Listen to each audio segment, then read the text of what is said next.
And when they looked at the projections in 2070, a third of the innovation needed to reach net zero doesn't exist today. Wow. And if you go to 2050, it's even a bigger number, meaning there is a role for innovation. We don't have everything planned out right now. Hi, I'm Pratap Raju. I'm the founder of the Climate Justice Foundation, and you are listening to the Understanding the Future podcast.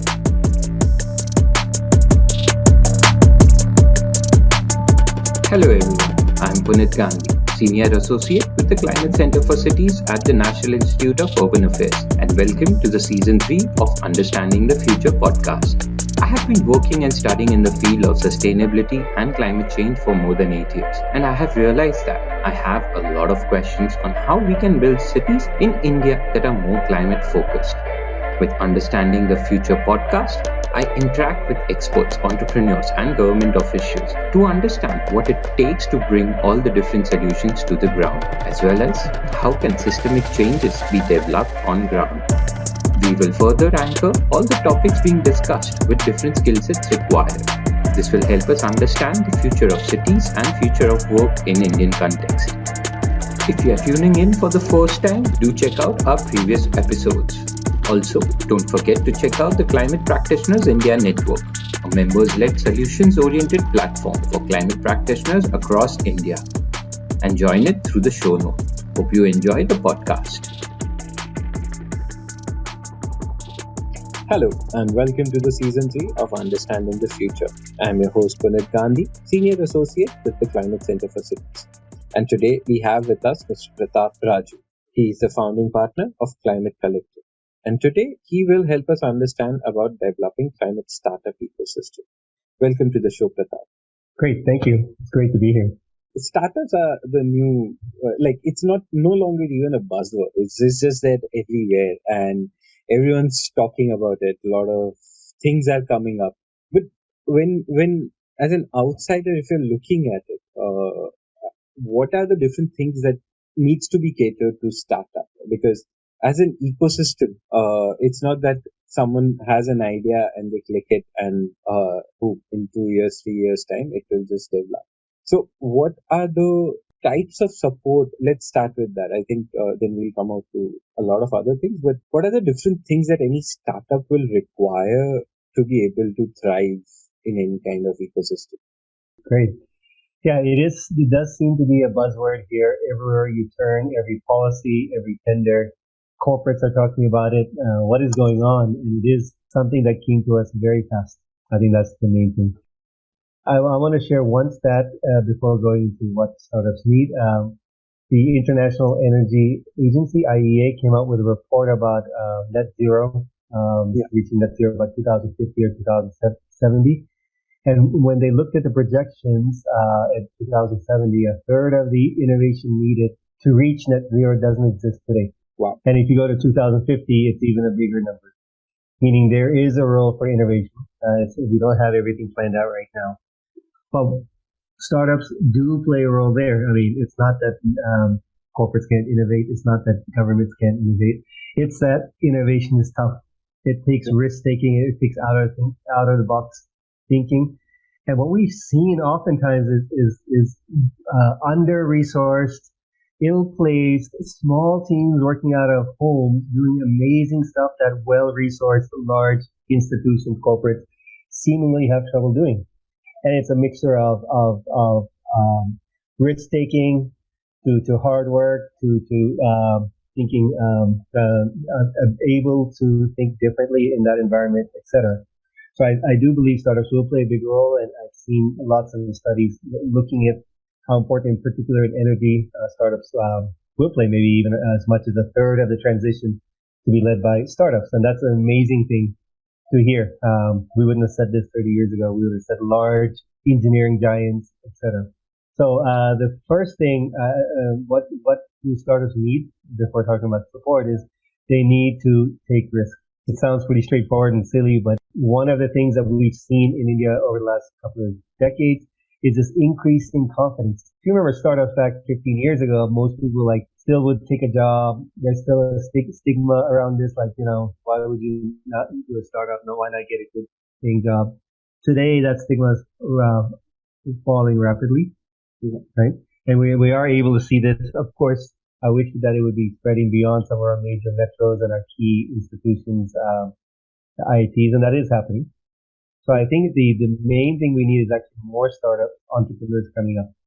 You know, Yeah. we do as on the policy side look at support, but Yeah. I remember when I started, I didn't get much support 20 years ago.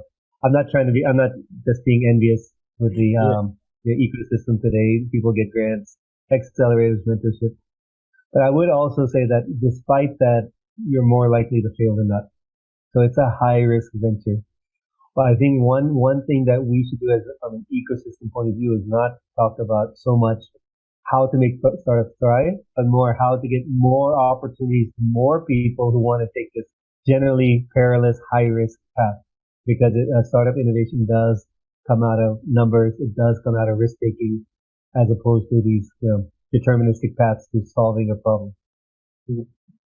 No, absolutely. I do agree. Like it's a lot of things, and eventually, I've gone to forums as well where now people are trying to point out that mental health is one of the things that is quite important with startups.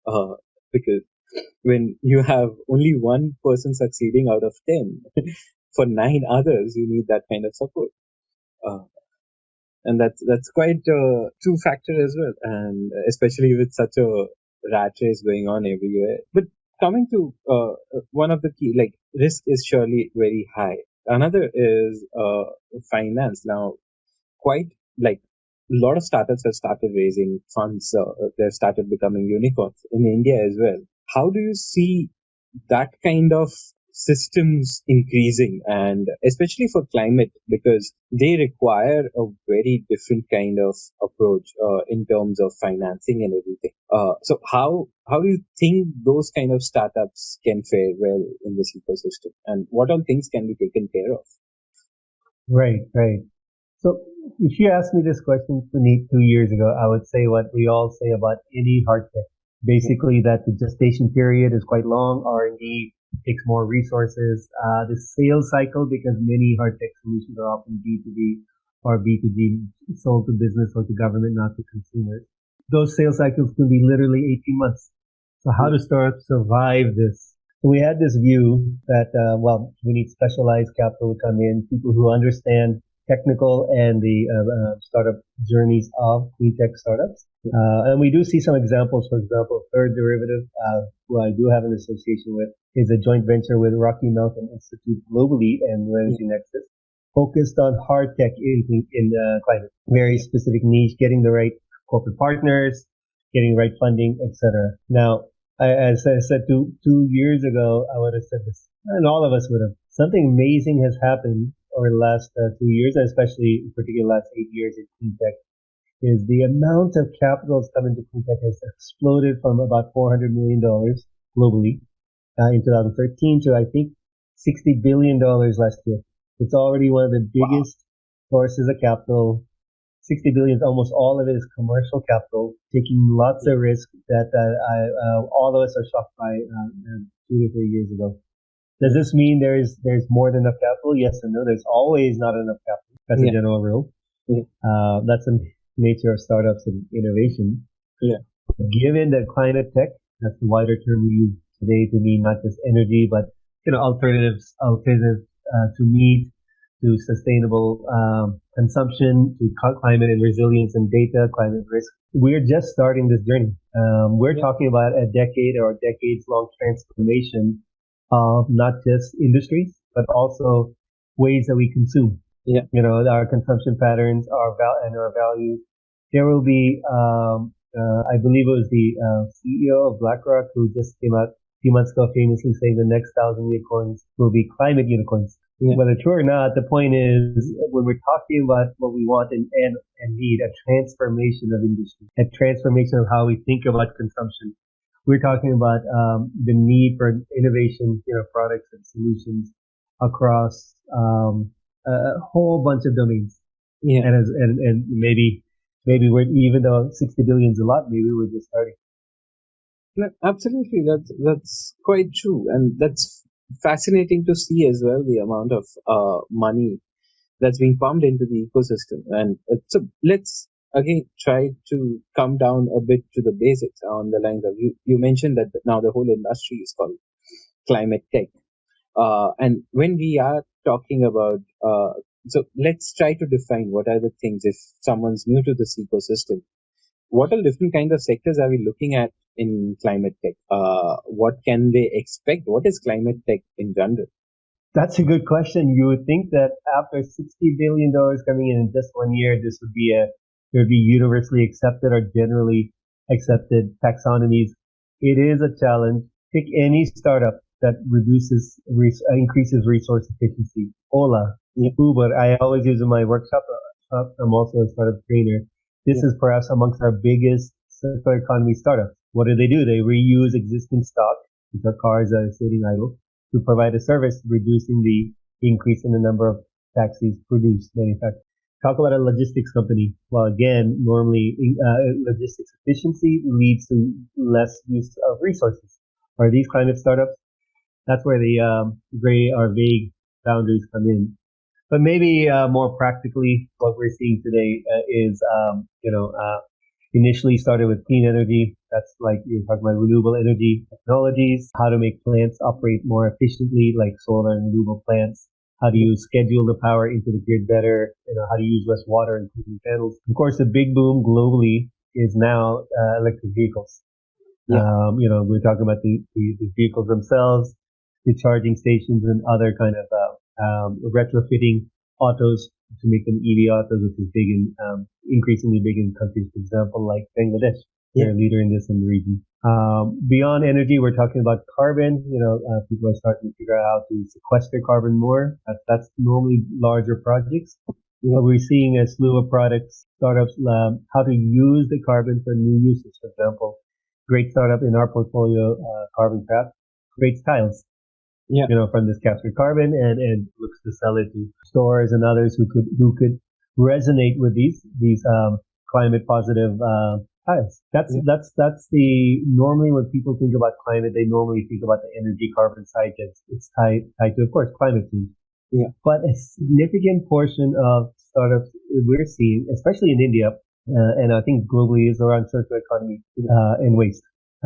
Plastic waste is a very fertile area. It's perhaps as in the order of magnitude today as becoming as big as climate change, global warming. We're seeing solutions on the ground, whether it's by, of course, there's a standard green entrepreneurship around recycling everything from agri waste to other waste into eco-friendly construction material, bricks to everything.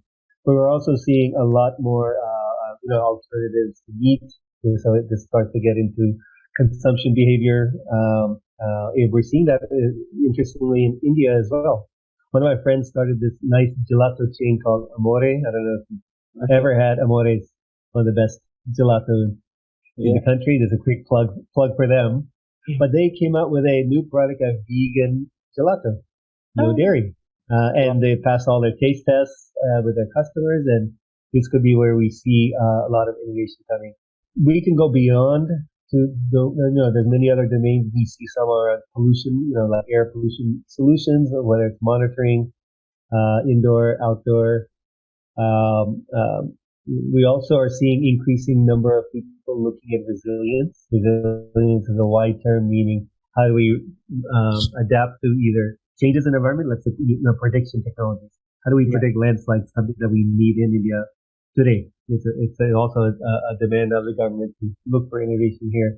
The other one that's starting to come up, not yet in India, but it will come up given our strength in IT, is risk.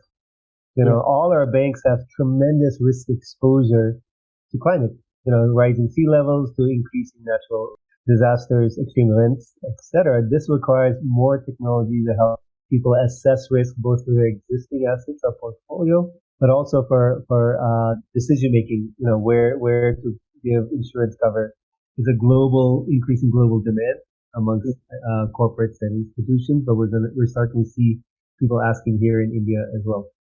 So you can see that climate tech goes beyond energy to a wide slew of industries, domains, technologies in today's world.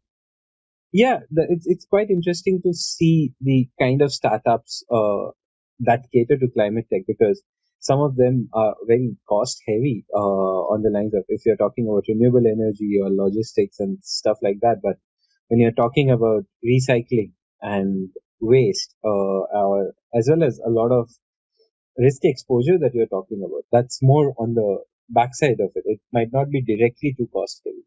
And luckily, we had opportunity to interview Chakachar Vidyut Mohan, who won the Earthshot Prize, as well as Abhilasha Purva from Blue Sky Analytics.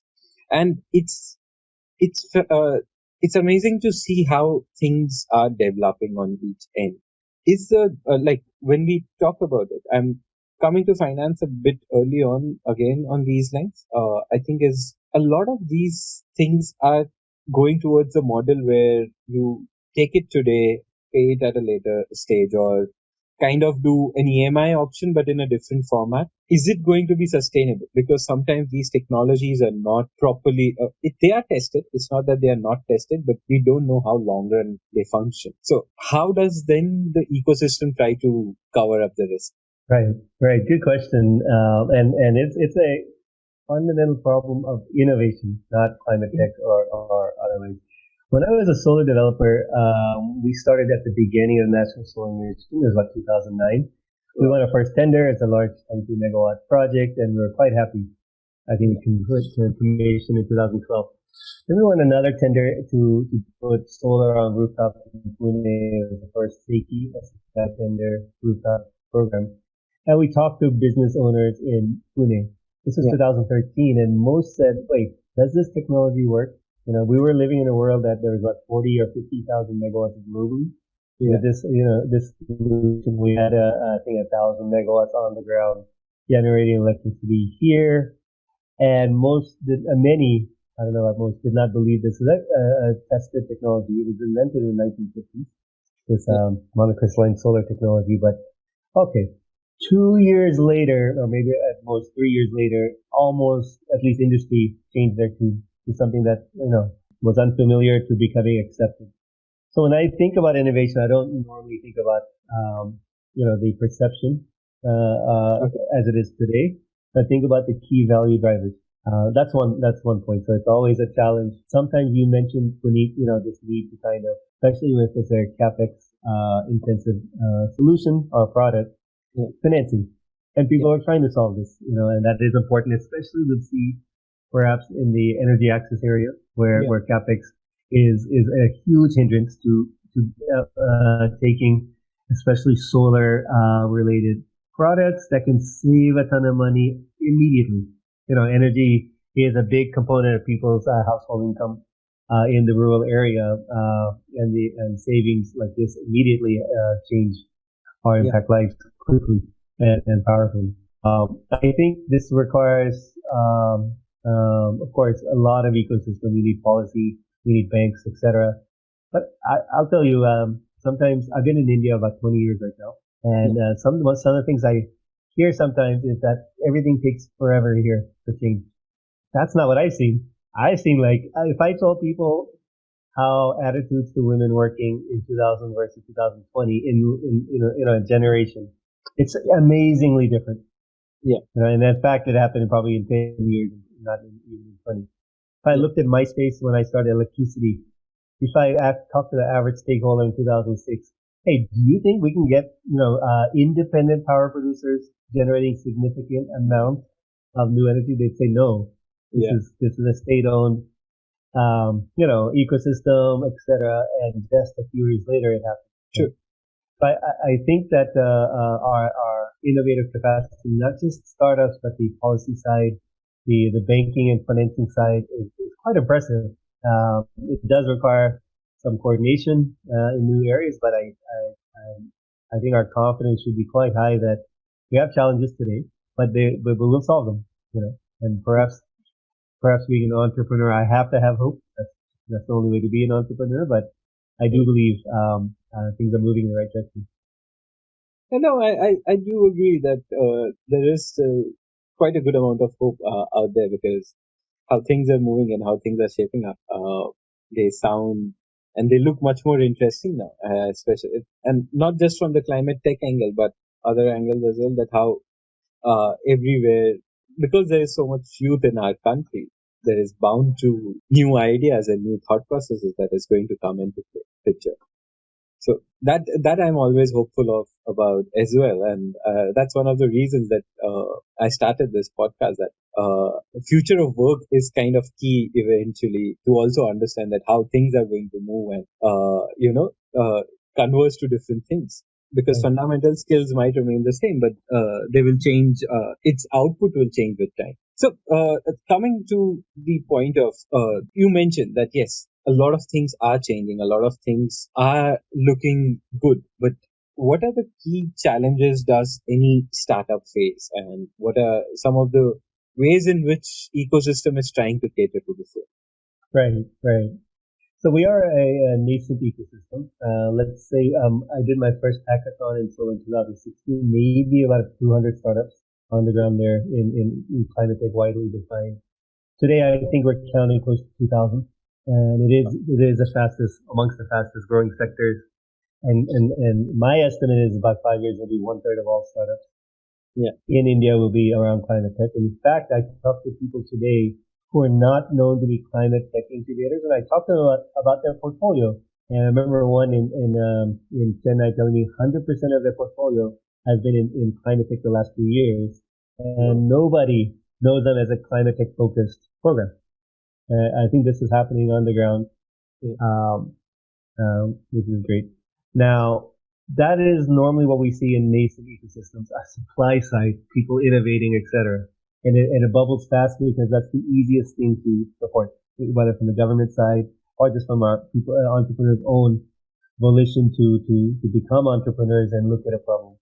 We're at this stage now. I believe we're getting to, in certain areas, critical mass where we need to build the bridges to corporates. yeah, Now, the climate tech ecosystem in India still is largely B2B or B2G. It's not so much B2C yet. Maybe that'll take a few more years. yeah, Now, corporates, as we know as small companies, entrepreneurs, are like fortresses, right? yeah, They're powerful. They're hard to breach in and build relationships because of many reasons, many valid reasons. This process of getting new innovation to corporates takes time, and that's where the sales cycle is very large. We do talk to many corporates, almost all of them that we talk to want new innovation in climate tech. yeah, Today's world is in India. Everybody knows there's innovation out there. Their challenge is sometimes how do we do it? The search cost is very high. I'm a big corporate, and I get thousands of applications or emails. How do I handle this? My open innovation teams internally are just structured. Maybe it's a dual capacity. I'm the head of R&D plus talking to startups, but yeah, I haven't resourced properly for the same. These are like birthing things of building these bridges between corporates and startups. The good thing is the interest is there. The good thing is piloting is starting to happen. In fact, we run several piloting programs in energy, plastic waste, etc. And we see more and more corporates very interested. Perhaps our best known program is called Electron Vibe. It's a program to connect energy startups to discounts, to utilities. wow. Something that even 3 years ago, people in the sector thought it was not possible to do. We got some early successes, some pilots going on in 2020, and it's grown since then over the last 2 years, bringing in more discoms to come and look at startups, to look at building business cases with them and offering piloting opportunities. Yeah, I believe this is the missing link today. I don't think it's capital. I think the capital, it's coming. It knows how to attractive startups. The more we can get piloting opportunities to business and sometimes to government, the more everything works. But, yeah, when I was a solar developer again, one of the things I heard was, I'm interested in solar, but let somebody else do it first, and I want to go see. This is a yeah, standard kind of problem. Maybe it's a problem or structural aspect of innovation. Early adopters are few and far in between. The more we can build those bridges to early adopters, I do believe the mass adoption or increasing adoption will follow naturally. And the capital is there. In fact, we're in a case that wasn't like 15 years ago. We can mobilize today globally into India and also within India capital quickly within, let's say, 2 years, once there are exciting signals coming from, a domain or a sector in climate tech. Pretty fast. Yeah, that's quite true, and I think that's something that needs to be taken into account as well. And so, coming to one of the next things that I feel is also quite interesting to watch around in the ecosystem is that how behavior shifts are happening towards this whole thing. That and how is it possible? Like, because there is constant disruption of behavior. Like every startup comes with a new technology which tries to disrupt something or the other. Are people going to be able to stick to something, or are we constantly going to adopt, or adapt? Right. That is challenging. I don't think it's as much a challenge in climate tech as of some of the consumer internet solutions. Yeah. Right. Because oftentimes, cultural traits may be hard to discern, and they may change quickly. I mean, Facebook was not the first social network by far. For example. In climate tech, what I think we're going to have more natural business dynamics. Like if a solution can solve a problem, let's say one problem for renewable energy plants, solar wind plants is scheduling power into the grid, something that's regulations increasingly pushing for and penalizing if it's not done properly. Yeah. Those solutions that are adding value will be picked up faster by industry.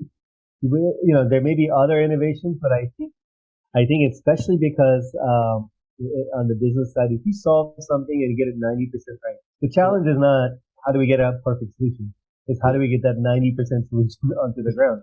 And again, a solar example is the reason why we accelerated in India was not because the technology changed very fast. In fact, in the 2000s and all, we had organic solar cells and a whole bunch of innovation solar cells. The one that won was largely the 1950s monocrystalline crystalline technology. It's the innovation on finance. It's the policy innovation that came in, right? There could be better technologies, and in fact, we see a lot of solutions coming today saying I can do it better than crystalline technology. But it's not the only, from a client point of view, I trust that if I buy a crystalline technology, the financing is there. I know what to expect. I have a lot of ecosystem that's trained to understand how to handle the technology and hopefully soon the disposal as well. So I think in climate tech, what we may see, especially B2B, is more traditional. I've solved the problem. I've demonstrated it. I'm able to market it well. And I grow its sales, door by door, which I think probably doesn't mean they won't get displaced. It just means that maybe our challenges in the first part of it is how do we find that value, create it, and figure out a way to replicate it rather than worry about competition too much. Yeah, and I like the point about how we need innovation in not just technology, but it's also financial policy. And that brings up my next question. Like, there is a lot of policy push that does exist in the market. There is a lot of ways in which that facilitation is trying to come into picture. What do you think about that, as well as what do you think can be done apart from what is already happening around to make sure that this ecosystem can sustain itself in a way to have more and more entrepreneurs coming into it, as well as more and more innovation taking place, and not just on technology, but also on systems and processes side? Right. Well, no, that's a good question because we do need more. As I mentioned, transformation across industry and consumption is a big, tall order. I do work in other countries in South Asia. We work quite a lot in Sri Lanka, Maldives, Nepal, and also in parts of Africa. India is blessed in one way. We started off, only about 15, 17 years ago in startup world, startup ecosystem. Well, we built a large amount of infrastructure. There's incubators everywhere. There's understanding amongst more policymakers about what does it mean startups. There's been experimentation. There's been bad policy. There's been better policy that's refined over time.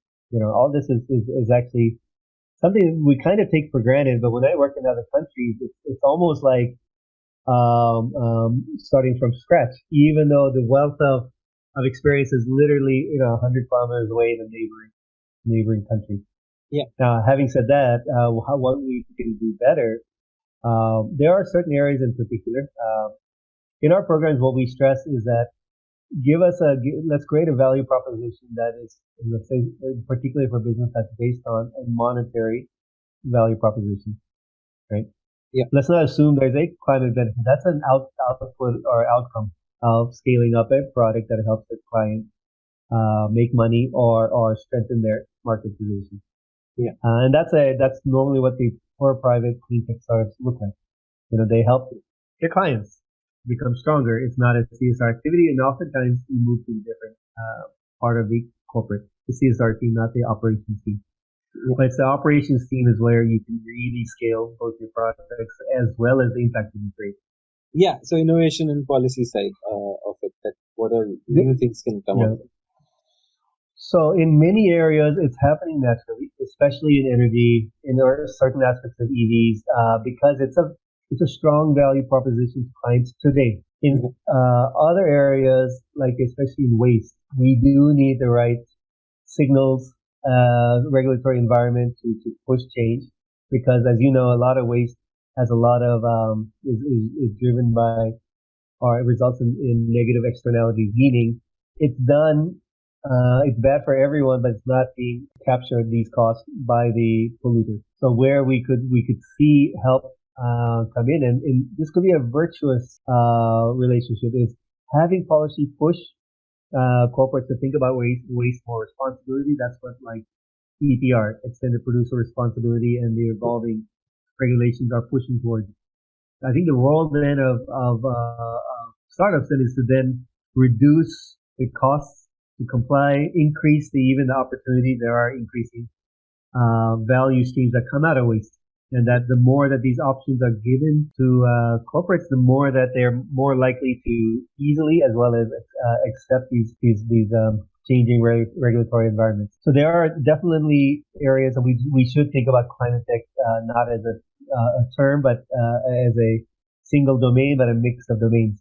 In areas like wastewater, waste, in these areas, we do still need regulation, but innovation can support that. In fact, one of the themes we use is that for the role of startups is to make these paths to sustainability easier for adoption, whether they lower costs, whether they make it easier for acceptance, or create social cues in the case of B2C, business to consumer startups to take advantage of social networks or network effects, and by making these paths easier, people should voluntarily take up the solutions. I mean, nothing beats voluntary adoption if it's in your interest, as a business or a consumer, to make something sustainable. No, absolutely. I do get it that eventually somewhere when I look at climate tech in general or ecosystem, somewhere it's all about resource efficiency leading to lower costs in long term, which is as fundamental any business can be. That you want to utilize as less resources as possible at the lowest cost possible. Right. There's not much change around that ecosystem there. It's just that now somewhere, because we have a good amount of emphasis on climate change, and that needs to be caught up with the whole everything that's happening around us, that needs to be catered to as well. So that's something that I feel is quite important. So coming to one of the last questions that we ask everyone is on the lines of, now startups and climate tech is quite an elaborate set of things that we can do, but on the terms of skills, let's define it in hard and soft skills. What would someone need to develop an ecosystem of such sorts? What would someone need to develop this kind of institutions of sort? Right. This is a good question, because we're a nonprofit that focuses on ecosystem development. It really is. We do even have a climate startup school that focuses on getting more people to take up climate entrepreneurship as well. Yeah. I'll give you a quick story. It's a funny story. I moved to India 20 years ago, and about 18 years ago, I was in this restaurant in Carter Road. And this guy was serving soup, and we saw some insect in the soup, right? Yeah. And we asked the waiter to come, and he literally took out the fly or insect with his hand and said, "There's nothing there." And it's the most shocking thing I've ever seen. Yeah. You know, not because he was trying to save himself a dish and not get in trouble with his manager, but the implicit understanding of marketing. Right? Now when I look at the breadth of skills we have in India, and I grew up in the U.S. about the first 25 years, it's not the technical skills. I don't think anyone is as good or much better in many areas of engineering, application, not just the technical side. It's the marketing side. So when a lot of people come to us in our programs that we've taken hundreds and hundreds of startups in our accelerators and even thousands in our various programs, what's missing is the fear, or what is there is the fear of talking to customers. You know, a natural entrepreneur is someone who says, you know what, I don't know what I have, but let me go talk to someone who could be interested and find out more. Now, most people in the startup world say, let me spend years to perfect something, right? Yeah. And then I'll have the confidence to come out. Part of the reason is a lot of our entrepreneurs are young. And that is, you can see a correlation between older entrepreneurs here versus younger. They'll start to talk to customers much earlier, embed more customer research into their product development, their ideation, and of course their validation, which means testing various things of who's interested in the solution, where should I spend my marketing budget. All these things experienced entrepreneurs generally around the world, in India, experienced industry professionals do get. So I would say if it doesn't come out too much when I see kind of recommendations, I would recommend a much more focus on the marketing side of entrepreneurship. The technical side will happen. We have a natural bent to solve things, to find ways to build and find those resources. They exist. But we do have a high failure rate here in India in kind of tech and a lot of tech spaces.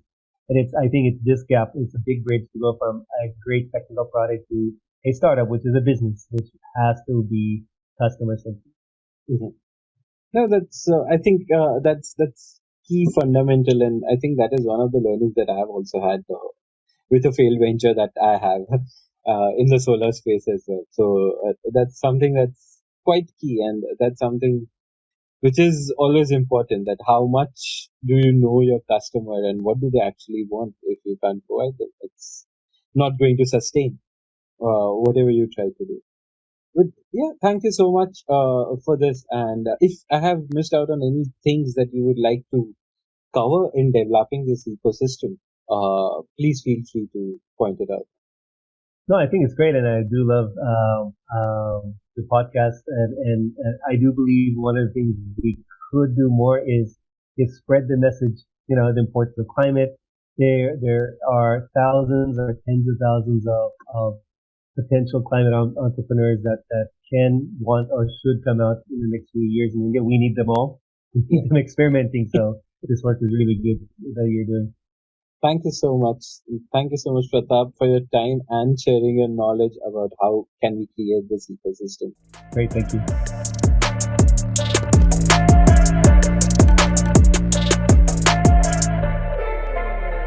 Thank you for tuning into the podcast. Do subscribe to the podcast on your favorite platform and follow us on all social media channels.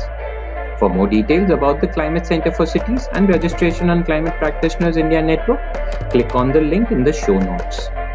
The episode is conceptualized and produced by Punit Gandhi.